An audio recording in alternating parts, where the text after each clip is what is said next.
সেই জন্য আমার রাজ্যের মুখ্যমন্ত্রীর নাকি সারাদিন ঘুম হয়নি, সারা রাত তিনি ঘুমাতে পারেননি। নেপালের মানুষ মুখ্যমন্ত্রীকে ভোট দিয়ে, মমতা ব্যানার্জিকে ভোট দিয়ে মুখ্যমন্ত্রীর চেয়ারে বসায়নি।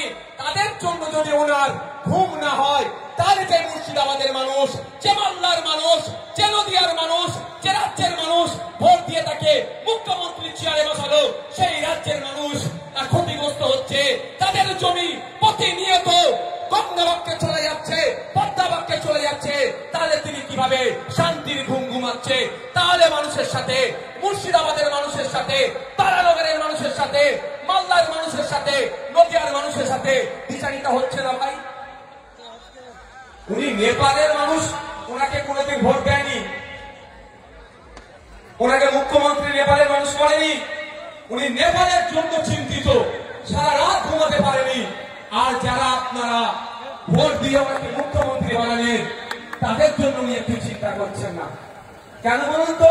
মেঘ না চাইতে পানি পেয়ে যাচ্ছে, মেঘের কি প্রয়োজন আছে? তাই আপনাদের বলবো, সামনের দিন আসছে, জবাব দেওয়ার সময় এসেছে। যখন ওয়াকাফ নিয়ে সারা পশ্চিম বাংলার মানুষ, সারা ভারতবর্ষের মানুষ চিন্তিত যে ওয়াকাফ নিয়ে কি হবে, ওয়াকাফ নিয়ে কি হবে, সেই সময় মাননীয়া তিনি স্টেজ থেকে বললেন। আর অপদার্থ এমএলএ এমপি গুলো এই প্রথম সারিতে বসেছিল, তারা উত্তর দিল না যে কারো যদি ওয়াকাফ নিয়ে আন্দোলন করতে হয় দিল্লি গিয়ে করবেন বলে আমাদেরকে নিদান দিয়েছিল। তাই সময় এসেছে মাদ্রাসা বাঁচানোর লড়াই, মসজিদ বাঁচানোর লড়াই, ঈদগাহ বাঁচানোর লড়াই, কবরস্থান বাঁচানোর লড়াই।